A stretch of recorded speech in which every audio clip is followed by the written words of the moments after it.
I thought I was about to get pulled over heading back to the yard, but I realized it's just Rick from Walking Dead. Getting some fuel to end the day and realizing, man, my fuel bill is like a monthly mortgage payment. These diesel fuel prices have been outrageous for too long.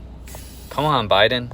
All right, so this driver just came over here and asked me if I could come help him start his truck. All right, let's go help this guy and get him started up. He's gonna give me some starter fluid and he's telling me where to spray it, which I kind of already knew, but I wasn't positive where he wanted it. I don't want to mess his engine up. There we go. We got her started and he's good to go. Starting fluid and ether can cause damage to your engine, so if you do get some of this, you got to be careful because it can crack your pistons and blow your head gasket. But me personally, I kind of feel like it's worth the risk. You know, I'd rather be able to start my truck and get to my delivery. So I'm going to leave a link in the description for a product I just found on Amazon that I'm getting myself, a case of 12 of starting fluid for upper cylinder. It works for both diesel trucks and gasoline engines.